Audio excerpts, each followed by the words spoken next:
Intermediate fasting ఇవన్నీ పేర్లు పెడుతున్నారు కానీ మన పూర్వం నుంచి వచ్చేది వారానికి ఒకసారి ఉపవాసం, శనివారం ఒంటిపూట భోజనం చేస్తాం, 15 రోజులకు ఒకసారి ఏకాదశి వస్తుంది, ఏకాదశి ఉపవాసం.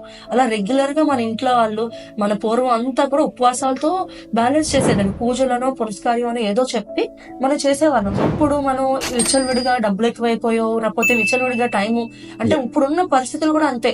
ఇప్పుడు విపరీతంగా వర్క్లు బిజీలో ఉండడం వల్ల మనం అన్ని చేయలేకపోయి మనం కొంచెం దారి తప్పాం. మళ్ళీ అగైన్ ఓకే మనం తప్పు చేస్తున్నారా బాబు అని చెప్పి మళ్ళీ మన బండి స్టాప్ చేసుకొని మళ్ళీ రివర్స్ వస్తున్నాం అంతే. దానికి వేరు వేరు పేర్లు పెడుతున్నాం కానీ ఇది కొత్తగా చేసింది అయితే కాదండి. నేను మా అమ్మ నాన్నమ్మ అందరినీ చూసింది. శనివారం ఒంటిపూట భోజనం, మంగళవారం ఇంకొకటి, ఇలా ఉంటనే ఉండేవన్నమాట. సో తిన్న రోజు మంచిగా తినేవాళ్ళు, మిగతా రోజు ఉపవాసాలు చేసేవాళ్ళు. సో ఇప్పుడు మేము కూడా అదే ప్రాసెస్ లో ఉన్నామండి. ఎందుకంటే మాకు ఎక్కువ రోజులు లీడ్ చేయాలని ఆనందంగా ఎవరికైనా ఉంటది. మన పిల్లలు మన కళ్ళ ముందు బాగుండాలని అనుకుంటాం కదా. సో ఆ ప్రాసెస్ లో ఇదంతా ఒక బ్రెయిన్ వాష్ లా అనిపించింది మాకు.